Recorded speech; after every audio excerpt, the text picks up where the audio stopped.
अब बोला गया है कि ये अगर पारित हो जाता है, हालांकि प्राइम मिनिस्टर का भी नाम जोड़ा गया है, लेकिन चीफ मिनिस्टर्स को अगर वो जेल होती है उनको और 30 दिन तक जेल में रहते हैं तो गवर्नर को ये इजाज़त होगी कि वो सरकार बर्खास्त कर दे। तो ये ऑपोजिशन को लग रहा है कि ये क्योंकि ऑलरेडी 2 ऑपोजिशन के लीडर्स चीफ मिनिस्टर्स को जेल भेजा जा चुका है, तो हो सकता है एक बैकडोर के ज़रिए इसको लीगलाइज करने की कोशिश हो रही है कि इस तरह से कोई ऑपोजिशन का कोई सरकार कहीं पे भी टिक ही ना पाए। अंदरों सरकार चलाते रहे ने ਉਸ ਤੋਂ ਬਾਅਦ ਫਿਰ ਅਲਟੀਮੇਟਲੀ ਬਾਹਰ ਆਏ, ਇਲੈਕਸ਼ਨ ਹਾਰ ਗਏ। ਤੇ ਇਹ ਸਿਰਫ ਇੱਕ ਵਾਰ ਨਹੀਂ ਹੋਇਆ। ਤੁਸੀਂ ਝਾਰਖੰਡ ਦੇ ਮੁੱਖ ਮੰਤਰੀ ਲਗਾ ਲਓ, हेमंत सोरेन लगा लो, ਉਸ ਤੋਂ ਬਾਅਦ कई होरां दे भी पीछे पै रहे। पिछली लोकसभा में और राज्यसभा में भी हमने देखा कुल मिलाकर के 140 एमपीज को सस्पेंड किया गया था। नहीं, किस सीबीआई या ईडी वाले की हिम्मत होगी कि प्राइम मिनिस्टर को धर ले। चलाकी की गई है, एक चलाकी की गई है मनी जी। कोई प्राइम मिनिस्टर ਨੂੰ ਕੋਈ ਕੁਝ ਨਹੀਂ ਕਹਿ ਸਕਦਾ, ਸਾਰਿਆਂ ਨੂੰ ਪਤਾ ਹੈ। इंडिया ਦੇ ਵਿੱਚ ਤੁਸੀਂ ਥਾਣੇਦਾਰ ਨੂੰ ਕੁਝ नहीं कह सकते। आप दोनों में से कोई भी कभी बूथ पे बैठा है? वैसे मैं आपसे पूछना चाहता हूँ एक क्वेश्चन, आपने कभी मशीन चेक की है? मतलब दोनों ने? हाँ जी, दोनों बताइए। जब आप सुबह मशीन लेके जाते हो सबसे पहले क्या काम होता है चोन कमीशन का? चोन कमीशन का काम सबसे पहले मशीन चेक की जाती है। फिर उसके बाद उसके साथ कौन कितने बंदे होते हैं जो वहाँ पे बैठे? उसके बाद 6 से 7 लोग होते हैं। वो कौन होते हैं 6 बंदे? आप सवाल पूछिए ना अपना, क्या पूछना है। मैं आपको बताता हूँ ना कि पोलिंग एजेंट 6 होते हैं या 5 होते हैं या 4, जितने बंदे खड़े होते हैं उनके कैंडिडेट के एक बंदा बैठा होता है, नंबर 1। सील लगने के बाद वो ही 6 बंदे जो वहाँ पे बैठे होते हैं वो साइन करते हैं, ਬਕਾਇਦਾ ਸਾਈਨ ਕਰਦੇ ਆ। ਭਰਤ ਜੀ, ਮੈਂ ਤੁਹਾਨੂੰ ਤੁਹਾਡੇ ਵਾਸਤੇ ਟੋਕ ਕੇ ਗੱਲ ਦੱਸਦਾ।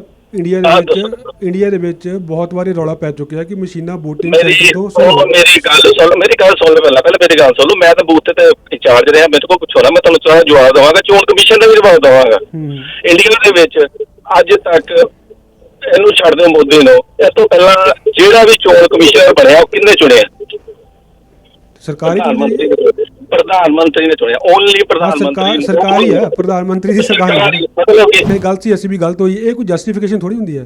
ਪੁਰਾਣੇ ਚੋਰ ਸੀ, ਅਸੀਂ ਵੀ ਚੋਰ ਆਏ, ਤਾਂ ਕੋਈ ਜਸਟੀਫਿਕੇਸ਼ਨ ਨਹੀਂ। ਉਹਨਾਂ ਨੇ ਜੋ ਗਲਤ ਕੀਤਾ ਤਾਂ ਹੀ ਤਾਂ ਬਾਹਰ ਬੈਠੇ ਨੇ। ਉਹ ਜੇ ਕਿਸੇ ਨੇ ਗਲਤ ਕੀਤਾ ਪਹਿਲਾਂ ਤਾਂ ਬਾਹਰ ਬੈਠੇ ਨੇ। ਉਹਨਾਂ ਨੇ ਗਲਤ ਕੀਤਾ, ਅਸੀਂ ਹੋਰ ਵੀ ਗਲਤ करिए तो देश को खराब करने वाला काम है। ਮੈਨੂੰ ਤਾਂ ਲੱਗਦਾ ਮਨੀ जी, मतलब पापा मैं ही फेल नहीं हुआ, गुड्डू मुन्नी भी फेल हुए मेरे साथ, है ना। तो ये वही वाली बात हो गई। ਇਹ ਤਾਂ ਕੋਈ ਮਤਲਬ ਨਹੀਂ। ये ਗੱਲ ਮਨੀ ਜੀ, ਮੈਂ ਗੱਲ ਦੱਸਦਾ ਜਿਹੜੇ ਇਲੈਕਸ਼ਨ ਏਜੰਟ ਦੀ ਗੱਲ ਕੀਤੀ ਹੈ।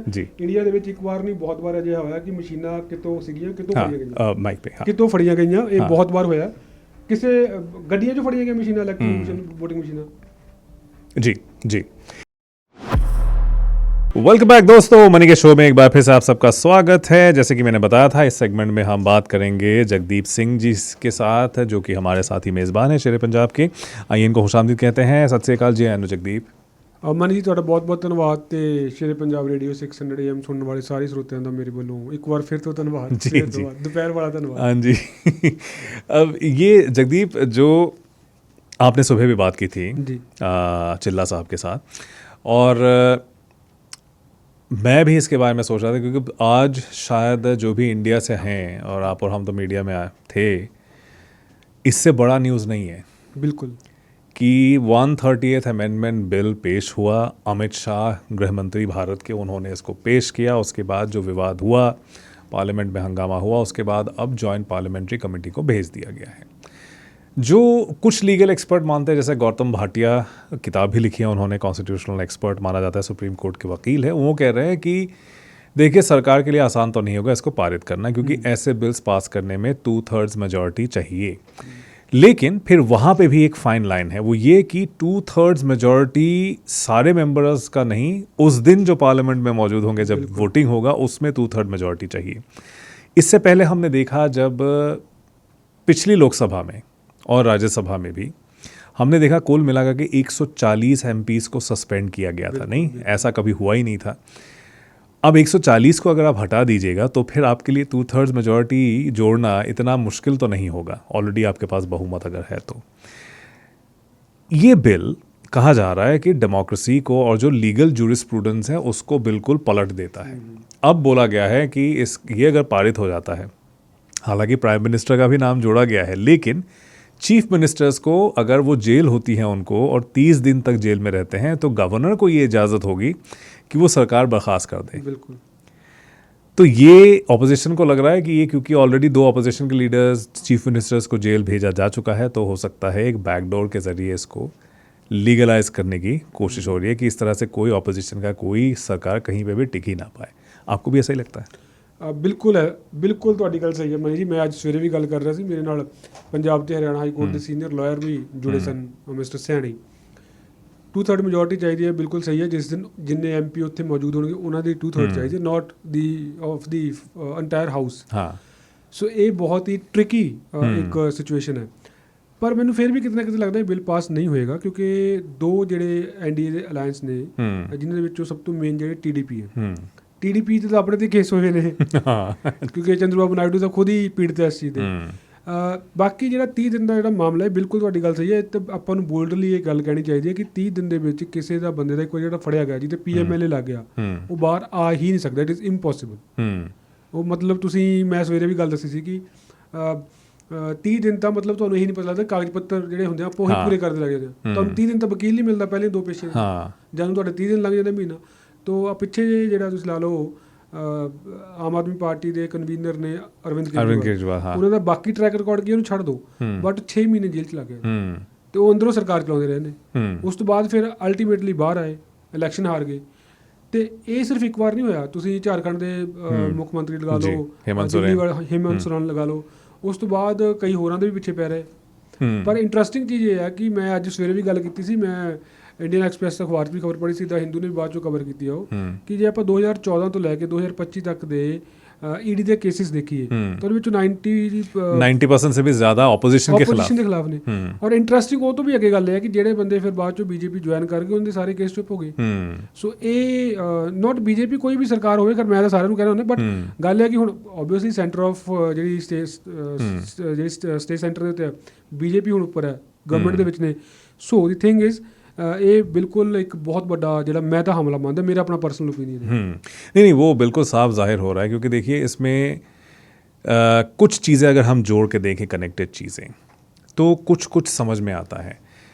जब ये MP सस्पेंड हुए थे उसी दौरान जगदीप याद कीजिए 2023 के आखिर में सरकार ने क्या कानून बदला था कि इलेक्शन कमिश्नर्स के खिलाफ FIR दर्ज नहीं हो सकते हैं। नहीं, तो उससे कुछ लोग कह रहे हैं कि या एंटिसिपेट कर दिया था सरकार ने कि आगे चल के ऐसा कुछ सामने आएगा कि इलेक्शन कमीशंस को बर्खास्त करने का या फिर केस दर्ज करना। देखो ਹੁਣ ਤੁਸੀਂ ਵੋਟਾਂ ਦੇ ਜਿਹੜਾ ਰੌਲਾ ਪਿਆ, ਜਦੋਂ ਮੈਂ ਆਪਾਂ ਪਿਛਲੀ ਵਾਰ ਵੀ ਗੱਲ ਕੀਤੀ, ਜਦੋਂ ਤੁਸੀਂ ਇੱਕ ਐਡੀ ਵੱਡੀ ਸੰਸਥਾ ਤੇ ਕੁਐਸਚਨ ਚੱਕ ਦੋ, if it is under question, FIR ਤਾਂ ਕਿਉਂ ਨਹੀਂ ਹੋਣੀ ਚਾਹੀਦੀ?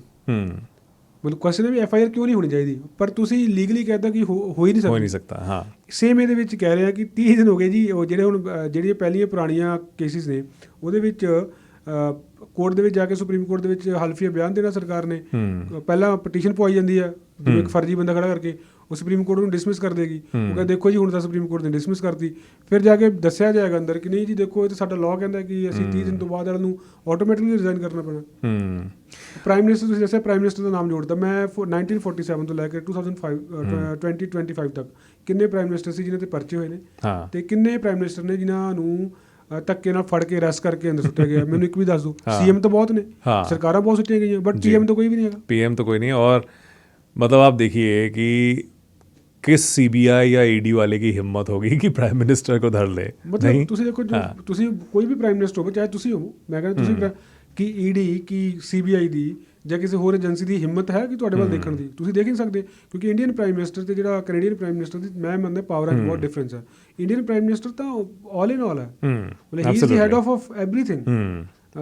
Second to him is home minister, ਉਹ ਸਾਰੀ ਏਜੰसी ਹੈਡ करता है, सो पॉसिबल ही नहीं है।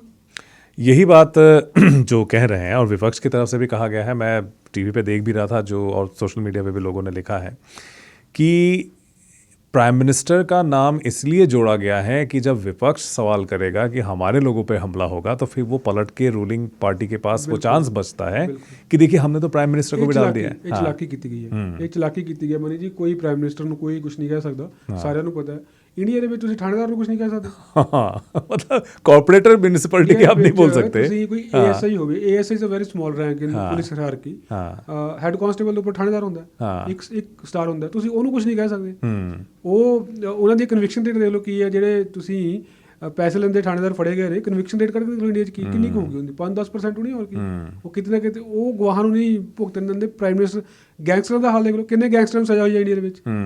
वो गवाह नहीं उनके खिलाफ गवाही देते, प्राइम मिनिस्टर के खिलाफ कौन गवाही देगा? बिल्कुल बात। और यहाँ पे देखिए कि जो बात आपने कही है, इंडियन एक्सप्रेस वाला जो रिपोर्ट है, 90% से ज़्यादा केसेस अपोजिशन लीडर्स के ख़िलाफ़ ईडी ने फाइल किए हैं। और सारे एजेंसीज़ को अगर हम जोड़ लें, सीबीआई हो गया और इनकम टैक्स मिनिस्ट्री भी हो गया, डिपार्टमेंट हो गया, इन सब का फोकस सिर्फ अपोजिशन के लोगों के प्रति ही है। और ये भी इसमें आया है रिपोर्ट में कि इनका जो एक्चुअल आउटकम भी बड़ा कमज़ोर है, कि कन्विक्शन रेट बहुत ही कम है इन केसेस का। ਇੱਕ ਨਾ ਮਨੀ ਜੀ ਮੇਰੇ ਕੋਈ ਜਾਣਕਾਰ ਸੀਗੇ ਈਡੀ ਦੇ ਵਿੱਚ, ਜਲੰਧਰ ਦੇ ਵਿੱਚ ਪੋਸਟਡ ਨੇ ਸੀਗੇ, ਹੁਣ ਤਾਂ ਨਹੀਂ ਹੈਗੇ। ਇੱਕ ਵਾਰ ਨਾ ਮੋਹਾਲੀ ਕੋਰਟ ਦੇ ਵਿੱਚ ਅਕਸਰ ਆਇਆ ਕਰਦੇ ਸੀ ਉਹ। ਮੋਹਾਲੀ ਦੇ ਵਿੱਚ ਜਿਹੜਾ ਪੰਜਾਬ ਦਾ ਈਡੀ ਦਾ ਕੋਰਟ ਮੋਹਾਲੀ ਦੇ ਵਿੱਚ, ਤੇ ਉੱਥੇ ਈਡੀ, ਸੀਬੀਆਈ, ਐਨਆਈਏ ਸਾਰੇ ਕੋਰਟ ਮੋਹਾਲੀ 'ਚ ਨੇ, ਬਹੁਤ ਬਿਜ਼ੀ ਕੋਰਟ ਹੈ। ਮੈਂ ਸਵੇਰੇ ਵੀ ਗੱਲ ਕੀਤੀ, ਉੱਥੇ ਆਏ ਤੇ ਮੈਂ ਉਹਨੂੰ ਇੱਦਾਂ ਹੀ ਬੈਠਾ ਸੀ, ਚਾਹ ਪੀ ਰਹੇ ਸੀ ਸਾਈਡ 'ਤੇ, ਮੇਰੇ ਸੋਰਸ ਸੀਗੇ ਵਧੀਆ। ਮੈਂ ਉਹਨੂੰ ਪੁੱਛਿਆ, ਮੈਂ ਕਿਹਾ ਸਰ ਇੱਕ ਗੱਲ ਦੱਸਿਓ, ਇਮਾਨਦਾਰੀ ਨਾਲ ਦੱਸਿਓ, ਤੇ ਜਿਹੜਾ ਤੁਸੀਂ ਕੇਸ ਲੜ ਰਹੇ ਹੋ, ਕਿਸੇ ਲੀਡਰ ਦੇ ਖਿਲਾਫ ਕੇਸ ਸੀਗਾ, ਤੇ ਮੈਂ ਕਿਹਾ ਤੁਹਾਨੂੰ ਲੱਗਦਾ ਤਾਂ ਆਊਟਕਮ ਕੀ ਹੋਏਗਾ? ਕਹਿੰਦਾ you never know. Political case ਹੈ, ਉਹ ਕਦੋਂ ਕਿਸ ਤਰ੍ਹਾਂ ਟਵਿਸਟ ਕੀਤਾ ਜਾਏਗਾ, ਕਦੋਂ ਉਸ ਬੰਦੇ ਨੇ ਕਹਿਤਾ ਕਿ ਜੀ ਮੈਂ ਦੂਜੀ ਪਾਰਟੀ 'ਚ ਜਾਣਾ, ਜਾਂ ਤੀਜੀ ਪਾਰਟੀ ਜਾਣਾ, ਜਾਂ ਚੌਥੀ ਪਾਰਟੀ ਜਾਣਾ, ਉਹ ਕੇਸ ਖਤਮ ਹੈ। ਸੋ ਇਹਦਾ ਮਤਲਬ ਮਜ਼ਾਕ ਬਣਾਇਆ ਜਾ ਰਿਹਾ ਕਾਨੂੰਨ ਦਾ। अजीत पवार के मामले में देख लीजिए, अजीत पवार देखो 78,000 करोड़ का घोटाला किया है, प्राइम मिनिस्टर ने खुद बोला। ਉਸ ਤੋਂ ਬਾਅਦ उसके बाद सारे बरी भी हो गए, सारे केसेस विड्रॉ कर लिए गए हैं। ਸੇਮ ਡੇ ਬਰੀ ਹੋ ਗਿਆ ਜਿੱਦਣ ਉਹ ਪਾਰਟੀ ਵਿੱਚ ਸ਼ਾਮਲ ਹੋ ਤੋਂ ਪਹਿਲਾਂ ਈਡੀ ਨੇ ਕਲੋਜ਼ਰ ਰਿਪੋਰਟ। सिर्फ वही नहीं, उनकी बीवी के नाम पे भी कुछ केसेस थे, वो भी अब वापस ले लिए गए हैं। ਸੋ ਇਹੀ ਪ੍ਰੋਬਲਮ ਹੈ ਨਾ। ਹੁਣ ਤੁਸੀਂ ਦੇਖੋ ਕਿ ਜਿਹੜਾ ਤਾਂ ਇਹ ਕਾਨੂੰਨ ਲੈ ਕੇ ਆਂਦਾ ਜਾ ਰਿਹਾ 30 ਦਿਨ ਤੱਕ। ਮਨੀ ਜੀ ਦੇਖੋ, ਮੈਂ ਤੁਹਾਨੂੰ ਮੋਟਾ ਮੈਂ ਸਵੇਰੇ ਵੀ ਐਕਸਪਲੇਨ ਕੀਤਾ ਸੀ, ਤੁਹਾਨੂੰ ਵੀ ਐਕਸਪਲੇਨ ਕਰਦਾ। ਜਦੋਂ ਇੱਕ ਪਰਚਾ ਦਰਜ ਹੁੰਦਾ, ਫਿਲਮਾਂ ਨਹੀਂ ਹੁੰਦੀਆਂ, ਪਰਚਾ ਦਰਜ ਹੋਣਾ ਇੱਕ ਐਂਡ ਪੁਆਇੰਟ ਨਹੀਂ ਹੁੰਦਾ। ਪਹਿਲਾਂ ਇੱਕ FIR ਦਰਜ ਹੁੰਦੀ ਹੈ, ਉਸ ਤੋਂ ਬਾਅਦ ਸਭ ਤੋਂ ਪਹਿਲਾਂ ਜਦੋਂ FIR ਦਰਜ ਕਰਕੇ ਡਿਪੈਂਡ ਕਰਦਾ ਕਿਹੜੀ ਧਾਰਾ 'ਚ ਹੋਈ ਹੈ। PMLA ਦੇ ਵਿੱਚ ਅਕਸਰ ਹੀ ਅਰੈਸਟ ਪਾਈ ਜਾਂਦੀ ਹੈ। ਅਰੈਸਟ ਪਾਉਣ ਤੋਂ ਬਾਅਦ ਪਹਿਲਾਂ ਬੰਦੇ ਨੂੰ ਪੇਸ਼ ਕੀਤਾ ਜਾਂਦਾ ਕੋਰਟ ਦੇ ਵਿੱਚ, ਜਿਹੜਾ ਵੀ ਕੰਸਰਨਡ ਕੋਰਟ ਹੋਏਗਾ। ਉਹ ਤੋਂ ਸਭ ਤੋਂ ਪਹਿਲਾਂ ਤਾਂ ਪੁਲਿਸ ਰਿਮਾਂਡ ਮੰਗਿਆ ਜਾਂਦਾ। ਉਹ police remand up to 15 days ਤੱਕ ਦਾ ਹੋ ਸਕਦਾ ਹੈ, ਐਜ਼ ਪਰ PMLA, ਜਿਹੜਾ prevention of money laundering act ਹੈ, ਜਿਹਨੂੰ ED ਕਵਰ ਕਰਦੀ ਹੈ, ਜਿਹੜਾ ED ਦੀ ਜੂਰਿਸਡਿਕਸ਼ਨ 'ਚ ਹੁੰਦਾ।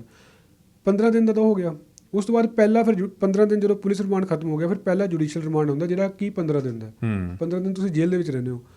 ਪਹਿਲੇ 30 ਦਿਨ ਤਾਂ ਬੰਦੇ ਨੂੰ ਇਹ ਨਹੀਂ ਪਤਾ ਲੱਗਦਾ ਵਕੀਲ ਕਿਹੜਾ ਕਰਨਾ। ਅਨਟਿਲ ਦੇ ਅਨਲੈਸ ਕੋਈ ਬਹੁਤ ਵੱਡਾ ਕੋਈ CM ਹੋਏਗਾ, ਵਕੀਲ ਹੋਣਗੇ, ਪਰ ਪਹਿਲਾਂ ਤਾਂ ਤੁਹਾਨੂੰ 15 ਦਿਨ ਪੁਲਿਸ ਨੇ FIR ਨਹੀਂ ਦੇਣੀ। ਤੁਹਾਡੇ ਕੋਲ FIR ਵਕੀਲ ਕੋਲ ਨਹੀਂ ਹੈਗੀ ਤਾਂ ਤੁਹਾਡੇ ਕੇਸ ਦੀ ਜਿਰਾ ਕੀ ਕਰੇਗਾ ਅੰਦਰ ਜਾ ਕੇ? ਉਹਨੂੰ ਪਤਾ ਹੀ ਨਹੀਂ ਕਿਹੜੇ ਸੈਕਸ਼ਨ ਦੇ ਤਹਿਤ ਤੁਸੀਂ ਪਰਚਾ ਦਰਜ ਕੀਤਾ ਹੋਇਆ। ਚਲੋ FIR ਆ ਗਈ, 15 ਦਿਨ ਬਾਅਦ ਉਹ ਫਿਰ ਆਏਗਾ। ਫਿਰ ਉਹਨੂੰ ਕਹਿਣਾ ਜੀ IO ਨੂੰ ਕਹੋ ਜੀ ਲੈ ਕੇ ਆਓ ਰਿਕਾਰਡ। IO ਏਜੰਸੀ ਦਾ ਬੰਦਾ, ਉਹ ED ਦਾ ਬੰਦਾ। IO ਸਾਹਿਬ ਦੀ ਆਪਣੀ ਮਰਜ਼ੀ ਹੈ, ਉਹ ਅਫਸਰ ਨੇ ਕਹਿਤਾ ਕਿ ਨਹੀਂ ਜਾਣਾ 2 ਤਰੀਕਾਂ ਤੇ 2 ਤਰੀਕਾਂ ਲੈ ਲਓ। 30 ਦਿਨ ਲੰਘ ਗਏ ਤੇ ਤੁਸੀਂ ਤਾਂ ਸਰਕਾਰ ਤਾਂ 30 ਦਿਨ 'ਚ ਤੁਸੀਂ ਖਤਮ ਕਰ ਦੇਣੀ ਹੈ। ਉਹਦੇ ਬਾਅਦ ਕੀ ਕਰੇਗਾ ਉਹ ਤਾਂ ਗਿਆ ਬੈਠਾ। ਉਸ ਤੋਂ ਬਾਅਦ ਉਹਦੀ ਸਰਕਾਰ ਵੀ ਗਈ, ਜਾਂਦੇ ਹੀ ਉਹਦੇ ਤੁਸੀਂ MLA ਡੱਕ ਲੈਣੇ ਆ। ਉਧਰ ਤਾਂ ਸਿਆਪਾ ਪੈ ਗਿਆ, ਉਹ ਅੰਦਰ ਚਲਾ ਗਿਆ, ਉਹਦੀ ਸਰਕਾਰ ਡੇਗੀ, ਤੇ ਕੱਲ੍ਹ ਨੂੰ ਹੋ ਸਕਦਾ ਤੁਸੀਂ ਕਹਿਣਾ ਜੀ ਰਾਸ਼ਟਰਪਤੀ ਰਾਜ ਲਗਾ ਦਿਓ, ਗੱਲ ਖਤਮ। 6 ਮਹੀਨੇ ਬਾਅਦ ਫਿਰ ਇਲੈਕਸ਼ਨ ਹੋਣਗੇ, ਜਾਂ ਤੁਸੀਂ ਉਹਨਾਂ ਨੂੰ ਸਾਰਿਆਂ ਨੂੰ ਇਕੱਠੇ ਕਰਕੇ ਇੱਕ ਪਾਰਟੀ 'ਚ ਸ਼ਾਮਲ ਕਰ ਲਓ। ਸੋ 30 ਦਿਨ ਤਾਂ ਇੰਪੋਸੀਬਲ ਹੈ ਇੰਡੀਆ ਦੇ ਵਿੱਚ ਬੇਲ ਲੈ ਕੇ ਬਾਹਰ ਆਉਣਾ। It is impossible. और भी संगीन, जैसे वैसे PMLA तो काफ़ी मतलब वैसे ही सिवियर है वो कानून। ये UAPA वगैरह आप देख लीजिए, इस पर क्या होता है, मतलब मिनिमम 2 साल बिना ट्रायल के आप अंदर रहते हैं।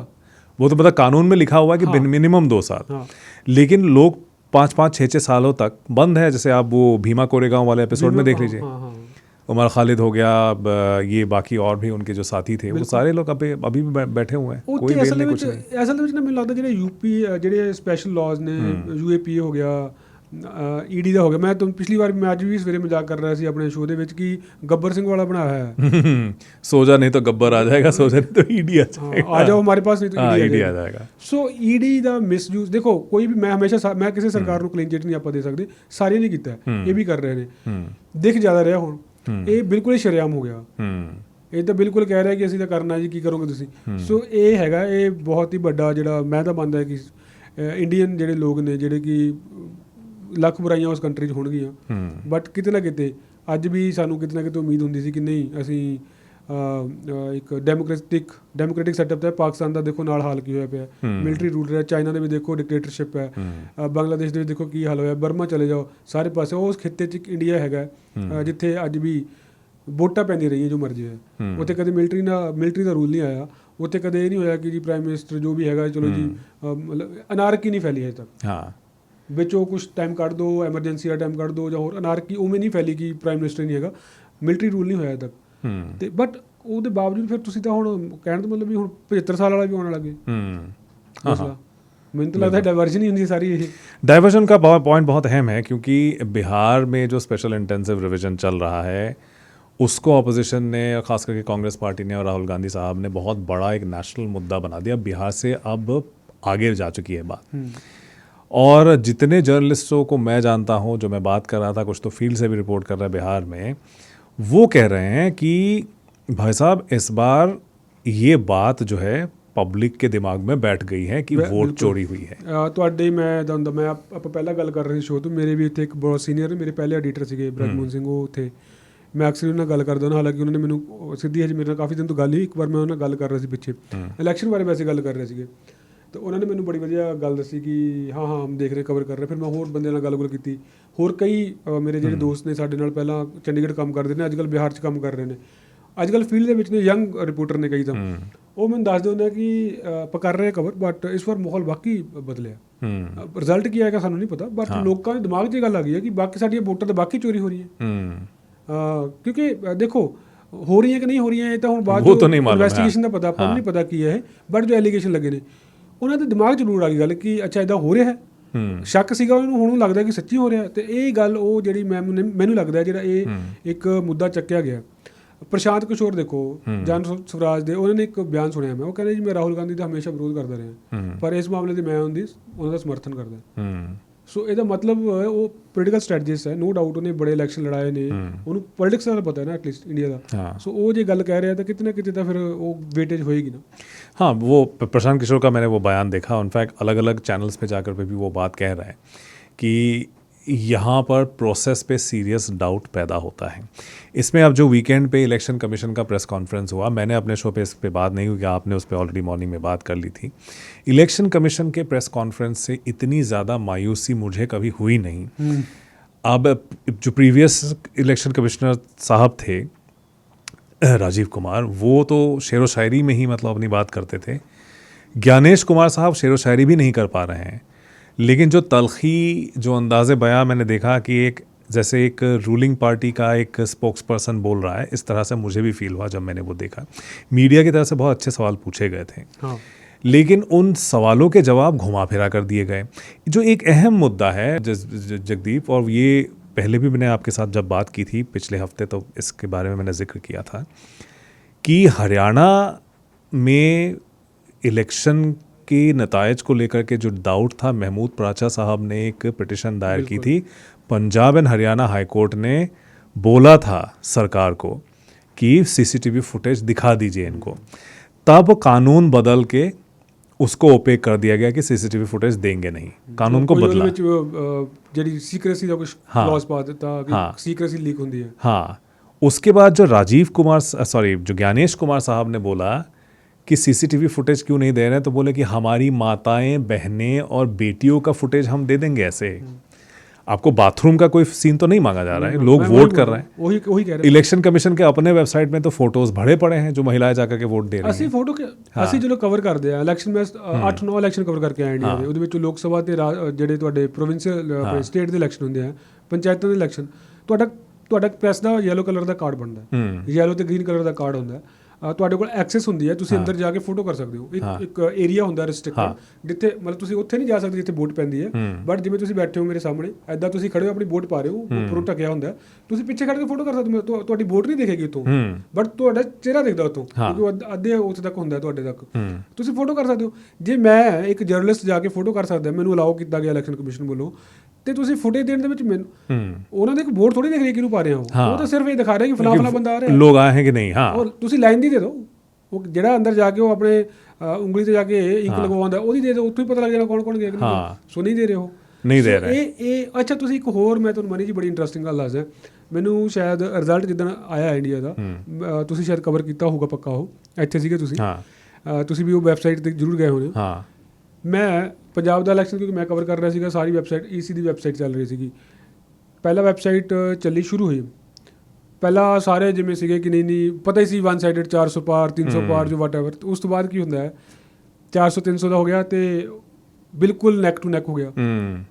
11 ਵਜੇ ਤੱਕ ਨੈਕ ਟੂ ਨੈਕ ਚੱਲ ਰਿਹਾ ਸੀਗਾ। 12 ਵਜੇ ਅਚਾਨਕ ਵੈਬਸਾਈਟ ਰੁਕ ਜਾਂਦੀ ਹੈ। ਵੈਬਸਾਈਟ ਆਪਣੀ ਅਪਡੇਟ ਹੀ ਨਹੀਂ ਹੋ ਰਹੀ, ਅਪਡੇਟ ਹੀ ਨਹੀਂ ਹੋ ਰਹੀ। ਮਤਲਬ ਤੁਸੀਂ ਦੇਖੋ ਕਿ ਵੈਬਸਾਈਟ ਜਿਹੜੀ ਕਿ ਹਰੇਕ ਇੰਡੀਆ ਦੇ ਵਿੱਚ 543 ਸੀਟਾਂ ਨੇ, ਕਿਤੇ ਨਾ ਕਿਤੇ ਤਾਂ ਕੋਈ ਅਪਡੇਟ ਆਉਣੀ ਚਾਹੀਦੀ ਹੈ ਨਾ, ਕੋਈ ਅਪਡੇਟ ਨਹੀਂ। ਮੈਂ ਪੰਜਾਬ ਦਾ ਦੇਖ ਰਿਹਾ ਸੀ, ਪੰਜਾਬ ਦਾ ਸੈਕਸ਼ਨ, ਪੰਜਾਬ ਦੀ 12 ਵਜੇ ਤੋਂ ਬਾਅਦ ਜਿਹੜੀ ਵੈਬਸਾਈਟ ਉਹ ਦੁਪਹਿਰ ਬਾਅਦ ਜਾ ਕੇ ਫਿਰ ਅਪਡੇਟ ਹੋਈ ਹੈ। ਫਿਰ ਉਹ ਸਾਰੇ ਮਾਰਜਿਨ ਚੇਂਜ ਹੋ ਗਏ, ਜਿੱਥੇ 30,000 ਦਾ ਮਾਰਜਿਨ ਸੀ ਉੱਥੇ 10,000 ਨਾਲ ਜਿੱਤਿਆ, ਜਾਂ ਜਿਹੜਾ ਪਿੱਛੇ ਸੀ ਅੱਗੇ ਹੋ ਗਏ, ਜੋ ਵੀ ਹੋਇਆ। ਉਹ ਸਾਰੇ ਉੱਤੇ ਜਿੰਨੇ ਵੀ ਬੰਦੇ ਬੈਠੇ ਸੀ, ਕੋਈ ਵੀ, ਉਹ ਬੜੇ ਹੈਰਾਨ ਸੀ। ਉਹ ਕਹਿੰਦੇ ਪਹਿਲੀ ਵਾਰ ਹੋਇਆ ਇੱਦਾਂ ਕਿ ਇੰਨਾ ਤਾਂ ਲੰਬਾ, ਹਾਲਾਂਕਿ ਸਾਰੀ ਦੁਨੀਆ ਉਸ ਦਿਨ ਇੰਨੀ ਜ਼ਿਆਦਾ ਲੋਕ ਇਲੈਕਸ਼ਨ ਦੇਖ ਰਹੇ, ਰਿਜ਼ਲਟ ਦੇਖ ਰਹੇ ਨੇ, ਪਰ ਉਹਦੇ ਲਈ ਤਿਆਰੀਆਂ ਪਹਿਲਾਂ ਕੀਤੀਆਂ ਜਾਂਦੀਆਂ ਨੇ। ਸੋ ਉਹਨਾਂ ਨੂੰ ਪਤਾ ਹੈ ਕਿ ਸਾਰੇ ਦੇਸ਼ ਨੇ ਕੱਲ੍ਹ ਨੂੰ ਰਿਜ਼ਲਟ ਦੇਖਣਾ, ਤੇ ਉਹ ਵੈਬਸਾਈਟ ਨੂੰ ਉਸ ਦੇ ਕੇਪੇਬਲ ਬਣਾਇਆ ਜਾਂਦਾ ਹੈ। ਤੁਸੀਂ ਇਹ ਨਹੀਂ ਕਹਿ ਸਕਦੇ ਕਿ ਇਹ ਕੋਈ ਐਕਸਕਿਊਜ਼ ਹੋ ਰਹੀ ਹੈ ਕਿ ਸਾਡੀ ਵੈਬਸਾਈਟ ਕ੍ਰੈਸ਼ ਹੋ ਸਕਦੀ ਹੈ, ਮੈਂ ਨਹੀਂ ਕਹਿੰਦਾ ਨਹੀਂ ਹੋ ਸਕਦੀ, ਬਟ ਉਹਦੇ ਕਿਉਂ ਹੋਈ ਆ, ਉਸ ਟਾਈਮ 'ਚ ਕਿਉਂ ਹੋਈ ਹੈ। ਫਿਰ ਉਸ ਤੋਂ ਬਾਅਦ ਫਿਰ ਸਾਰਾ ਸੇਮ ਹਰਿਆਣੇ 'ਚ ਹੋਇਆ। ਮਤਲਬ ਮੇਰੇ ਕੋਲ ਕੋਈ ਐਵੀਡੈਂਸ ਨਹੀਂ ਇਸ ਚੀਜ਼ ਦਾ, ਮੈਂ ਇਹ ਨਹੀਂ ਕਹਿ ਰਿਹਾ ਕਿ ਕੀ ਹੈ, ਬਟ ਹੋਇਆ, ਇਟ ਹੈਪਨਡ। ਸੋ ਇਹ ਤਾਂ ਕੁਐਸਚਨ ਤਾਂ ਆਪੋਜੀਸ਼ਨ ਤਾਂ ਕਰੇਗੀ, ਉਹ ਵੀ ਤਾਂ ਪੋਲੀਟੀਕਲ ਪਾਰਟੀ ਹੈ ਨਾ। ਬਿਲਕੁਲ, ਤੁਸੀਂ ਪੋਲੀਟੀਕਲ ਪਾਰਟੀ, ਉਹ ਵੀ ਤਾਂ ਪੋਲੀਟੀਕਲ ਪਾਰਟੀ ਹੈ। ਜੇ ਤੁਸੀਂ ਉਹਨਾਂ ਦੇ ਕੁਐਸਚਨ ਕਰਦੇ ਹੋ, ਉਹ ਵੀ ਤੁਹਾਡੇ ਤੇ ਕਰਨਗੇ। ਹਾਂ, ਬਿਲਕੁਲ। ਜੇ ਤੁਸੀਂ ਉਹਨਾਂ ਤੋਂ ਉਮੀਦ ਕਰਦੇ ਹੋ ਕਿ ਤੁਹਾਡੇ ਤੇ ਸਵਾਲ ਕੀਤਾ 1947 ਦੇ, ਸਾਨੂੰ ਜਵਾਬ ਦਿਓ ਕਿ ਕਸ਼ਮੀਰ 'ਚ ਕਿਉਂ ਹੋਇਆ ਸੀਗਾ, ਫਿਰ ਤੁਹਾਡੇ ਤੋਂ ਪੁੱਛਦੇ ਤੁਸੀਂ ਵੀ ਹੁਣ ਦਿਓ ਕਿ ਤੁਸੀਂ ਹੁਣ ਕੀ ਕੀਤਾ। सो एग्जैक्टली वही बात है। और जैसे एक जब मीडिया ने बोला, क्योंकि समाजवादी पार्टी के अखिलेश यादव ने बोल दिया था कि हमने तो एफिडेविट दिया हुआ था, आपने तो अभी तक कोई जवाब ही नहीं दिया उसका। इलेक्शन कमिश्नर से पूछा, इलेक्शन कमिश्नर ने बोल दिया कि हमें कोई एफिडेविट नहीं मिला। तब समाजवादी पार्टी के अखिलेश यादव ने सारे डिजिटल रिसीट शेयर कर दिए कि ये हमने जब भरा था तब आपकी तरफ से ये रिसीट दिया था, अब बताइए। तो इससे जो है, जैसे आप ऑफस्केशन जो है, उसमें टेलीग्राफ ने जबरदस्त हेडलाइन दिया फ्रंट पेज पे, इलेक्शन ओमिशन ਦੋ ਉਹ ਐਦਾਂ ਹੀ ਕਰਦੇ ਹੋ, ਐਦਾਂ ਦੀ ਹੈਡਲਾइन ਹੁੰਦਾ, पर बहुत स्ट्राइकिंग ਹੁੰਦਾ, बहुत स्ट्राइकिंग। इलेक्शन ओमिशन हेडलाइन दे दिया। तो इससे जो है जगदीप बहुत से सवाल और भी पैदा हो गए। मैं तो ये कह रहा था, इसलिए शो के शुरू में मैंने बोला, मुझे बिल्कुल उस दिन ये फील हुआ कि अगर ये प्रेस कॉन्फ्रेंस नहीं करते रहा तो शायद इतना डैमेज नहीं होता, ज़्यादा चंगा होता। हाँ, लेकिन अब कर दिया और इतना ज़्यादा डैमेजिंग हो गया कि सारे सवालों के घुमा फिरा के जवाब दिए, या फिर जवाब दिए ही नहीं। बोले कि अगर 7 दिनों के अंदर अंदर राहुल गांधी ने वो नहीं दिया, हलफनामा नहीं दिया, या देश से माफ़ी नहीं मांगी, तो कोई तीसरा विकल्प नहीं है, या तो माफ़ी मांगेगी या फिर हलफनामा देंगे। तो ये इस तरह का जो है ऑपोजिशन के लीडर को बोल रहा है, वो डेस्परेट थ्रेट ਸੀਗਾ। मैं ਮੰਨਾਂਗਾ ਉਹ ਠੀਕ ਆ, ਮਾਫੀ ਮੰਗ ਲੈਣਗੇ। ਮਾਫੀ ਮੰਗਣ ਪਹਿਲੀ ਗੱਲ ਤਾਂ ਕਿਉਂ ਮੰਗੇਗਾ ਮਾਫੀ? ਮੈਨੂੰ ਲੱਗਦਾ ਨਹੀਂ ਮੰਗੇਗਾ ਉਹ, ਕਿਉਂਕਿ ਉਹ ਮਾਫੀ ਮੰਗੇਗਾ ਫਿਰ ਉਹਦੀ ਇਮੇਜ ਖਰਾਬ ਹੁੰਦੀ ਹੈ। ਬਟ ਉਹ ਕੌਨਫੀਡੈਂਟ ਇੰਨਾ ਹੈਗਾ ਕਿ ਮੇਰੇ ਕੋਲ ਹੈਗਾ, ਮੈਂ ਤੁਹਾਨੂੰ ਦੱਸ ਰਿਹਾ, ਤੁਸੀਂ ਕਰੋ ਕੀ ਕਰਦੇ ਹੋ। ਵਿਲ ਪਾਵਰ ਕਿੱਥੇ ਨਾ, ਸਪਾਈਨਲੈਸ ਹੋ ਚੁੱਕੇ ਤੁਸੀਂ। ECI ਇਜ਼ ਸਪਾਈਨਲੈਸ, ਇਹ ਮੰਨਣਾ ਪਏਗਾ। ਕਿਸੇ ਵੀ ਸਰਕਾਰ ਨੇ ਕੀਤਾ ਹੋਵੇ, ਕਿਵੇਂ ਵੀ ਕੀਤਾ ਹੋਵੇ, ਬਟ ਨਹੀਂ ਗੱਲ ਕਰ ਰਿਹਾ ਉਹਦਾ। ਮੈਨੂੰ ਇੱਕ ਬੰਦੇ ਨੇ ਗੱਲ ਕਹੀ ਕਿ ਜੀ ਦੇਖੋ ਓਪੋਜੀਸ਼ਨ ਵਾਲੇ ਨੇ 100 ਸੀਟਾਂ ਜਿੱਤੀਆਂ ਤੇ ਉਹ ਇੰਨੇ ਖੁਸ਼ ਹੋ ਰਹੇ ਨੇ, ਲੱਡੂ ਵੰਡ ਰਹੇ ਨੇ। ਤੇ ਮੈਂ ਕਿਹਾ ਉਹਨਾਂ ਨੂੰ ਇਹ ਲੱਗਦਾ ਕਿ ਸਾਡੇ ਨਾਲ ਇੰਨਾ ਕੁਛ ਹੋ ਗਿਆ, ਉਹਦੇ ਬਾਵਜੂਦ ਵੀ ਅਸੀਂ 100 ਜਿੱਤ ਗਏ, ਤੇ ਜੇ ਅਸੀਂ ਫੇਅਰ ਇਲੈਕਸ਼ਨ ਹੋ ਜਾਂਦੇ ਤੇ ਫਿਰ ਤਾਂ ਪਤਾ ਨਹੀਂ ਕਿੰਨੇ ਜਿੱਤ ਜਾਂਦੇ। ਮੈਂ ਕਿਹਾ ਉਹ ਇਸ ਗੱਲ ਦੀ ਖੁਸ਼ੀ 'ਚ, ਔਰ ਮੈਨੂੰ ਲਿਟਰਲੀ ਕਿਸੇ ਓਪੋਜੀਸ਼ਨ ਦੇ ਬੰਦੇ ਨੇ ਗੱਲ ਕਹੀ ਇਹ 2024 ਦੇ ਵਿੱਚ ਜਦੋਂ ਇਲੈਕਸ਼ਨ ਦਾ ਰਿਜ਼ਲਟ ਖਤਮ ਹੋਇਆ। ਤੇ ਮੈਂ ਆਖਿਰ ਉਹਦੀ ਗੱਲ ਦਾ ਬਹੁਤਾ ਯਕੀਨ ਨਹੀਂ ਕੀਤਾ। ਮੈਂ ਕਿਹਾ ਤੁਸੀਂ ਓਪੋਜੀਸ਼ਨ ਵਾਲੇ, ਕਿ ਤੁਹਾਡਾ ਕੰਮ ਹੁੰਦਾ ਬੋਲਣਾ, ਵੀ ਉਹ ਦੁਬਾਰਾ ਫੇਰ ਜਿੱਤ ਗਏ, ਤੁਸੀਂ ਕਿਹਾ ਵੀ ਨਹੀਂ ਤੁਹਾਡੇ ਨਾਲ। ਮੈਂ ਕਿਹਾ ਜਦੋਂ ਤੁਸੀਂ ਜਿੱਤ ਰਹੇ ਹੋ ਆਪਣੇ ਸਟੇਟਾਂ ਦੇ ਵਿੱਚ, ਉਦੋਂ ਤਾਂ ਤੁਸੀਂ ਕਦੇ ਨਹੀਂ ਬੋਲਦੇ ਕਿ ਇਹਦੇ 'ਚ ਗੜਬੜੀ ਹੈ ਕੋਈ। ਉਹਨੇ ਮੈਨੂੰ ਹੋਰ ਇੰਟਰਸਟਿੰਗ ਗੱਲ ਦੱਸੀ, ਕਹਿੰਦਾ ਜੀ ਉਹ ਜਿਹੜੀਆਂ ਸਟੇਟਾਂ 'ਚ ਉਹਨੇ ਨਹੀਂ ਜਿੱਤਣਾ ਹੁੰਦਾ ਨਾ, ਉੱਥੇ ਕੁਛ ਨਹੀਂ ਕਰਦੇ ਉਹ, ਜਿਹੜੀ ਉਹਨਾਂ ਨੂੰ ਸੂਟ ਕਰਦੀ ਹੈ। ਕਿ ਉਹਦੇ ਕਹਿਣਾ ਮਤਲਬ ਜਿਹੜੀ ਮਾਈਨੋਰਟੀ ਸਟੇਟਾਂ ਨਾ, ਉੱਥੇ ਨਹੀਂ ਉਹ ਕਦੇ ਉਹ ਕਰਦੇ। ਉਹ ਕਹਿੰਦਾ ਠੀਕ ਆ, ਉਹਨੂੰ ਸੂਟ ਕਰਦੀ, ਉਹ ਨੈਰੇਟਿਵ ਸੈੱਟ ਕਰਦੀ ਹੁੰਦਾ। ਸੋ ਹੁਣ ਮੈਨੂੰ ਪਤਾ ਨਹੀਂ ਇਹਦੇ ਵਿੱਚ ਕਿੰਨੀ ਕੁ ਸੱਚਾਈ ਸੀਗੀ। ਮੈਂ ਕਿਉਂਕਿ ਓਪੋਜੀਸ਼ਨ ਦੇ ਬਿਆਨਾਂ ਨੂੰ, ਜਿਹੜੇ ਇੱਦਾਂ ਦੇ ਬਿਆਨ ਸੜਕ ਤੇ ਖੜ੍ਹ ਕੇ ਦਿੱਤੇ ਨੇ, ਉਹਨਾਂ ਨੂੰ ਪਹਿਲਾਂ ਥੋੜ੍ਹਾ ਜਿਹਾ ਵੈਰੀਫਾਈ ਕਰਕੇ ਹੀ ਕਰਨਾ ਪੈਂਦਾ। ਬਟ ਉਹਨਾਂ ਦਾ ਬਿਆਨ ਸੀ, ਮੈਂ ਨਾਂ ਨਹੀਂ ਲੈ ਸਕਦਾ ਹੁੰਦਾ, ਕਿਉਂਕਿ ਹੁਣ ਉਸ ਪਾਰਟੀ ਦੇ ਵਿੱਚ ਨਹੀਂ ਹੈਗੇ ਉਹ ਛੱਡ ਕੇ, ਹੁਣ ਪੋਲੀਟੀਕਲ ਪਾਰਟੀ ਵੀ ਛੱਡ ਗਏ ਤੇ ਘਰੇ ਬੈਠੇ ਕਹਿੰਦੇ ਮੈਂ ਹੁਣ ਕਰਨੀ ਨਹੀਂ, ਸੋ ਆਈ ਐਮ ਡਨ। ਸੋ ਇਹ ਕਹਾਣੀਆਂ ਨੇ। ਤੇ ਤੁਸੀਂ ਦੇਖੋ ਕਿ ਹੁਣ ਜਿਹੜਾ ਨਵਾਂ ਲਾਅ ਆ ਰਿਹਾ, तो मुझे लगता नहीं, पर हालांकि पास होएगा, पर होवे भी ना, मैं तो मानूंगा। बहुत इंपॉर्टेंट है, क्योंकि आप देखिए जो दिल्ली सरकार के मंत्रियों को एक के बाद एक करके अंदर डाल दिया गया था, अंदर करता है ना। सत्येंद्र जैन की अगर हम बात करें, 18 महीने रहे जेल में। 18 महीने एक मंत्री का होना, खैर रिज़ाइन तो कर दिए थे, लेकिन फिर भी रहना। उसके बाद क्या निकला? कुछ हो नहीं, कुछ भी निकला। CBI ने जाकर के बोल दिया कि क्लोजर रिपोर्ट डाल दिया कि इसमें कुछ एविडेंस नहीं मिला कि इनके खिलाफ कोई प्रोसिक्यूशन हम लाएं। कोर्ट ने भी एक्सेप्ट कर लिया। मतलब इसका क्या मतलब हुआ कि 18 महीने आपने हैरेस किया, उसके बाद फिर आपने बोला कि कोई एविडेंस नहीं है हमारे पास। यही गल है ना। हुण ਉਹ ਇੱਕ ਦਿਨ ਨਾ ਆਪਣੇ ਫਾਰਮਰ ਉਹ ਸੀਗੇ information and broadcasting minister mister Manish Tiwari ਕਿਸੇ ਨਿੱਜੀ ਚੈਨਲ ਤੇ ਬੈਠ ਕੇ ਗੱਲ ਕਰ ਰਹੇ ਸੀ। ਬੜੇ ਵੱਡੇ ਐਂਕਰ ਨੇ, ਨਾ ਤਾਂ ਚਲੋ ਕੀ ਲੈਣਾ। ਮੈਡਮ ਉਹਨਾਂ ਨੂੰ ਪੁੱਛ ਰਿਹਾ ਕੋਈ ਸਵਾਲ, ਉਹ ਕਹਿੰਦੇ ਨਹੀਂ ਅੱਜ ਕੱਲ੍ਹ ਮੀਡੀਆ ਦਾ ਕੰਮ ਨਹੀਂ ਸਵਾਲ ਪੁੱਛਣਾ, ਅੱਜ ਕੱਲ੍ਹ ਲੀਡਰਾਂ ਨੂੰ ਵੀ ਸਵਾਲ ਪੁੱਛਣਾ ਚਾਹੀਦਾ। ਉਹਨਾਂ ਨੇ ਸਪੈਕਟਰਮ ਘੁਟਾਲੇ ਦੀ ਗੱਲ ਕੀਤੀ। ਉਹ ਕਹਿੰਦਾ ਸਾਰੇ ਦੇਸ਼ ਦੇ ਵਿੱਚ ਤੁਸੀਂ ਰੋਜ਼ ਖਬਰਾਂ ਚਲਾਉਂਦੇ, वो नविका कुमार, ਹਾਂ ਉਹ ਕਹਿੰਦੇ ਤੁਸੀਂ ਰੋਜ਼ ਖਬਰਾਂ ਚਲਾਉਂਦੇ ਸੀਗੇ ਕਿ ਉਹ ਐਡਾ ਇੰਨੇ ਲੱਖ ਦਾ ਘੁਟਾਲਾ ਹੋਇਆ, ਇੰਨੇ ਕਰੋੜ ਦਾ ਘੁਟਾਲਾ ਹੋਇਆ। ਕਹਿੰਦੇ ਉਹ ਸਾਰੇ ਬਰੀ ਕਰਤੇ। ਜਿਹੜੇ ਮਿਸਟਰ ਰਾਏ ਸੀਗੇ, ਜਿਹੜੇ CBC ਸੀ ਉਸ ਸਮੇਂ ਇੰਡੀਆ ਦੇ, ਉਹਨਾਂ ਨੇ ਪ੍ਰਾਈਮ ਮਿਨਿਸਟਰ ਮਨਮੋਹਨ ਸਿੰਘ ਉਦੋਂ ਦੇ ਮਾਫੀ ਮੰਗੀ ਲਿਖਤੀ ਕਿ ਮੈਂ ਤੁਹਾਡੀ ਇਮੇਜ ਨੂੰ ਖਰਾਬ ਕੀਤਾ। ਕਹਿੰਦਾ ਕਿਸੇ ਮੀਡੀਆ ਨੇ ਮਾਫੀ ਮੰਗੀ ਉਹਨਾਂ ਤੋਂ? ਤੁਸੀਂ ਮੀਡੀਆ ਟ੍ਰਾਇਲ ਚਲਾ ਕੇ ਸਿਰਫ ਤੇ ਸਿਰਫ ਇੱਕ ਪਾਰਟੀ ਨੂੰ ਬੈਨੀਫਿਟ ਦੇਣ ਦੇ ਮਾਮਲੇ 'ਚ। ਸੋ ਇਹ ਬਿਲਕੁਲ ਇਹ ਤੇ ਮੈਨੂੰ ਲੱਗਦਾ ਓਪੋਜੀਸ਼ਨ ਇਕੱਠੀ ਲੱਗਦੀ ਹੈ ਮੈਨੂੰ ਇਸ ਪੂਰੇ ਮਾਮਲੇ ਦੇ ਉੱਤੇ। ਔਰ ਬਿੱਲ ਹੁਣ ਪਾਸ ਹੋਏਗਾ ਕਿ ਨਹੀਂ ਹੋਏਗਾ, ਅਮੈਂਡਮੈਂਟ ਪਾਸ ਹੋਏਗੀ ਕਿ ਨਹੀਂ ਹੋਏਗੀ ਪਤਾ ਨਹੀਂ, ਬਟ ਸਰਕਾਰ ਕਿਤੇ ਨਾ ਕਿਤੇ ਘਿਰੀ ਜ਼रूर दिख रही है सारे पासों। ECI देन एक बिहार इलेक्शन को लेकर के जो है किसी ने एक बात बहुत इंटरेस्टिंग कही है कि जो इलेक्टोरेट है सबका तो नहीं कह सकते, लेकिन जो जिन लोगों से बात की उनको ये सेंस बना को लगा कि 2014 से हम कुछ ना कुछ बचाने के लिए इलेक्शंस लड़ रहे हैं, या तो संविधान को बचाने के लिए, या फिर हमारे जो समान अधिकार है उसको बचाने के लिए, रिजर्वेशन को बचाने के लिए, कुछ ना कुछ बचाने के लिए हम कर ही रहे हैं। तो ये अब वोट चोरी बचाने के लिए हम अपना इलेक्शन लड़ेंगे। तो ये फीलिंग अगर पब्लिक में आ गई है, अगर कुछ सेक्शंस में भी आ गया है, तो फिर ये मेरे ख्याल से डेमोक्रेसी के लिए भी एक हेल्दी साइन, हाँ वो तो है। और जो है एक फीलिंग कि भाई इनके आने से हमें ख़तरा हुआ है, वो अगर किसी लोग एक तबके के या कुछ तबकों के दिमाग में अगर ये बात फिट हो गई, तो मेरे ख्याल से सरकार के लिए और पार्टी के लिए आने वाले टाइम में थोड़ा सा ख़तरनाक ये हो सकता है। क्योंकि मैंने अभय दुबे साहब सीनियर जर्नलिस्ट हैं, उनकी एक बात कही, वो बड़े खोल के बोलते हैं, बहुत ज़्यादा ही बोलते हैं मुझे लगता है। लेकिन उन्होंने एक ऐसे ही किसी यूट्यूब चैनल में बोला है कि 4 PM चैनल, 4 PM पे नहीं, किसी और है जो ये जो हमारे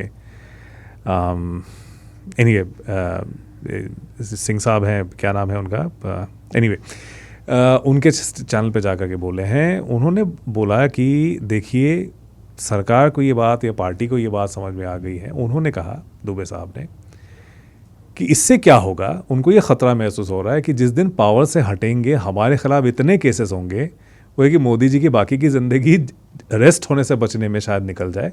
ऐसा उन्होंने बोला कि इसीलिए ये जो है किया जा रहा है, कि कोशिश की जा रही है। खैर वो उनका ओपिनियन है, लेकिन मुझे लगा कि इस तरह से अगर लोग बोल रहे हैं तो एक आक्रोश दिखाई दे रहा है। बिल्कुल आमतौर पे बहुत नरम तरीके से बात करते हैं, लेकिन अगर इस तरह से लोग खुल के बोल रहे हैं ना, और जो राहुल गांधी साहब भी धमकियां दे रहे हैं लिटरली कि ये मत भूलिए कि रिटायर हो गए तो हम भूल जाएंगे, ही इज़ वेरी कॉन्फिडेंट, है ना। वो अब जिस दिन जाएंगे पावर से ये लोग, फिर आपके खिलाफ केसेस खुल जाएंगे, और ये बहुत ओपनली बोल रहे हैं।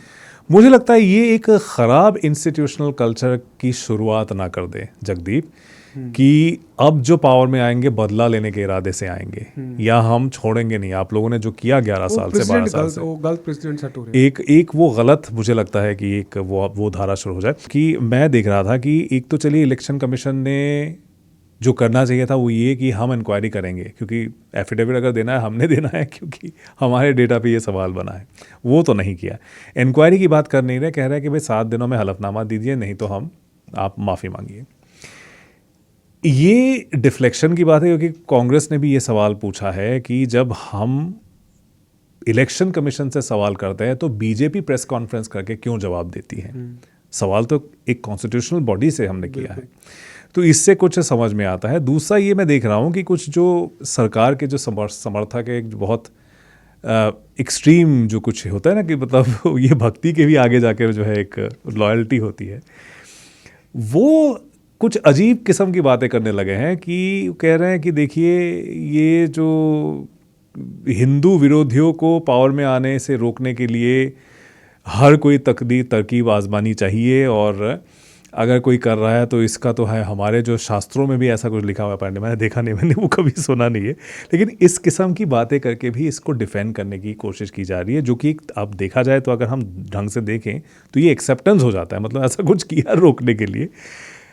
तो ये ऐसे सपोर्टर्स तो सरकार या पार्टी के हित में तो नहीं बात कर रहे हैं, लेकिन ये अलग अलग किस्म का हमने एक स्पेक्ट्रम देखा है। एक जो है डिनायल टाइप का जो हम देख रहे हैं कि इलेक्शन कमीशन की तरफ से जो बोला गया है, जो नुक्तों पे वो जवाब दे रहे हैं कि नहीं, ये नहीं दिया एफिडेविट, हम सीसीटीवी दे नहीं सकते, क्योंकि हमारी माताएं, बहनें और जो है बेटियां इनकी प्राइवेसी जो है इस पर जो है वो कॉम्प्रोमाइज़ हो जाएगा। तो अब यूपी में समाजवादी पार्टी की शायद महिला एमपी है इस्मत आरा, उन्होंने कहा है, मैंने नाम गलत तो नहीं ले लिया लेकिन मुझे लगता है वही नाम है, लेकिन उन्होंने कहा है कि जब औरतों के बुर्के उतरवा के वोटिंग के टाइम पे तब आपको नहीं फील होता है कि प्राइवेसी ब्रीच हो रहा है, लेकिन वीडियो देने से आपको आपत्ति है।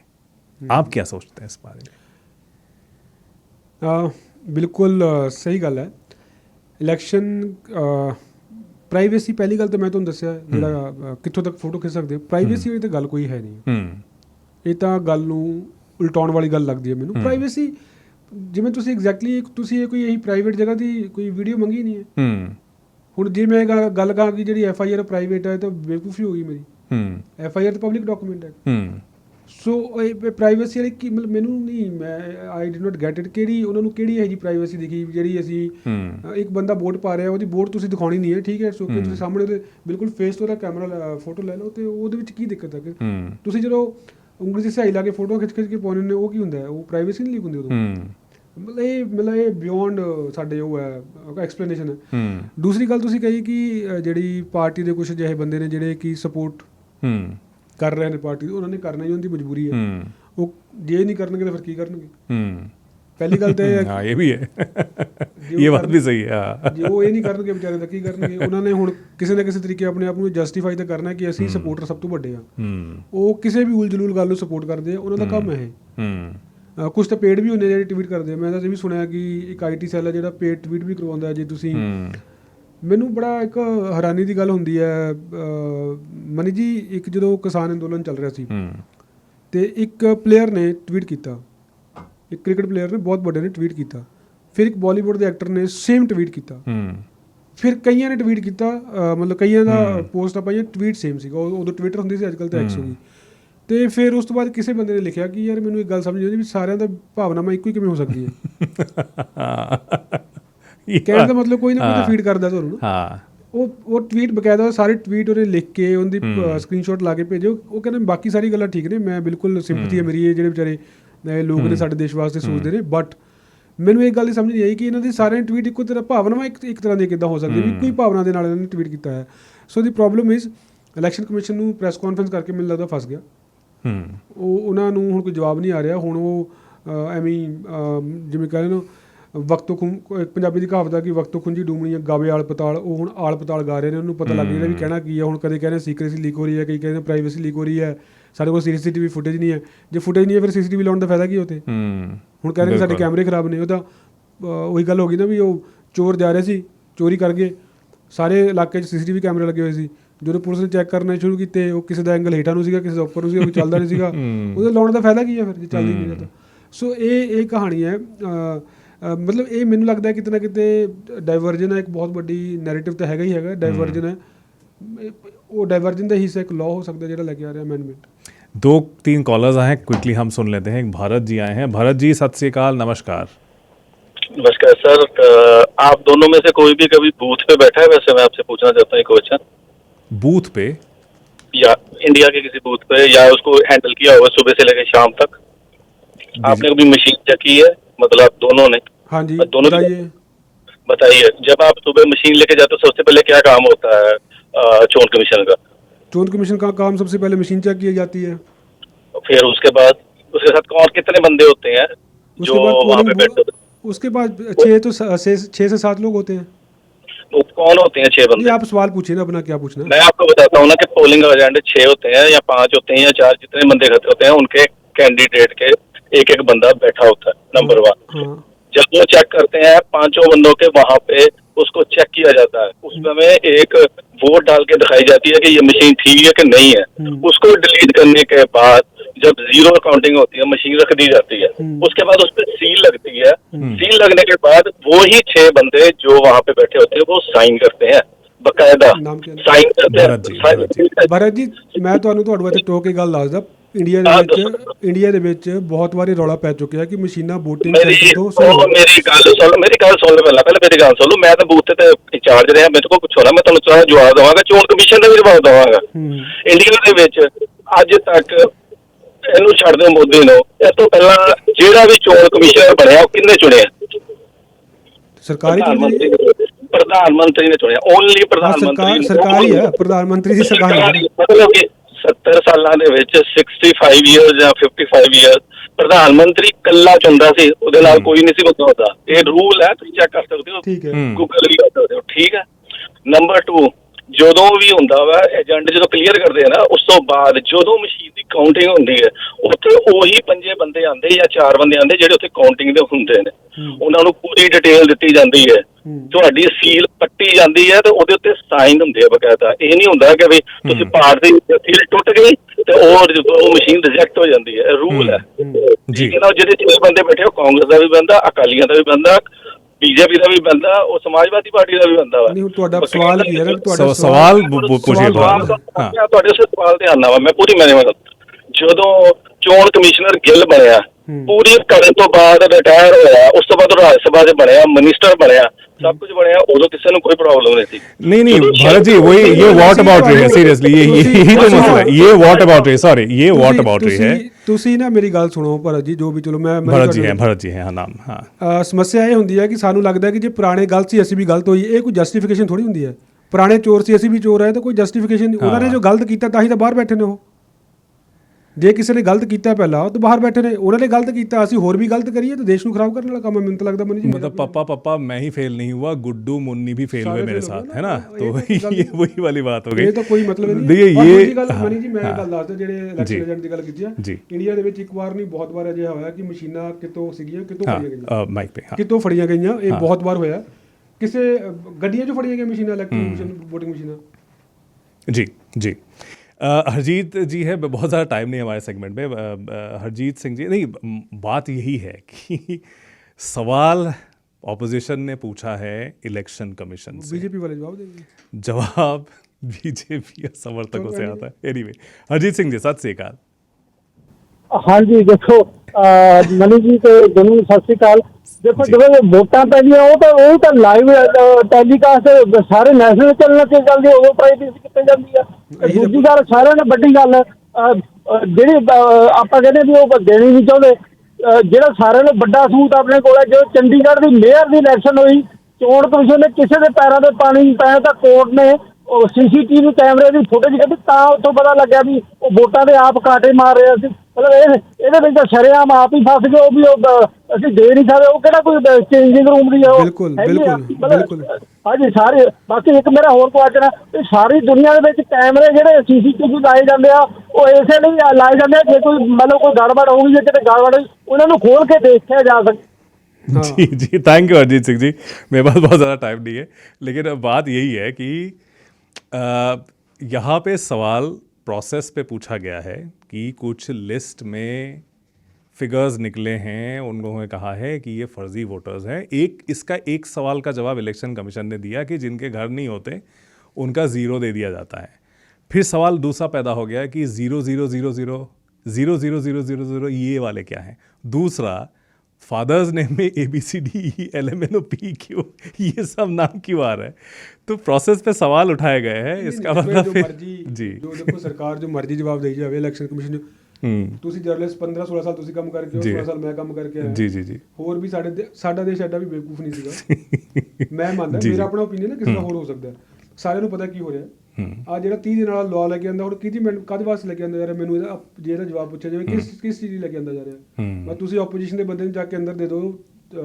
ਜਿਹੜੇ ਤੁਸੀਂ ਗੱਲ ਕੀਤੀ ਹੈ ਸਤਿੰਦਰ ਜੈਨ ਦੀ, ਆਮ ਆਦਮੀ ਪਾਰਟੀ ਜਿਹੋ ਜਿਹੀ ਸਾਨੂੰ, ਪਰ ਉਹ ਬੰਦੇ ਦੇ ਖਿਲਾਫ ਕੀ ਮਿਲਿਆ।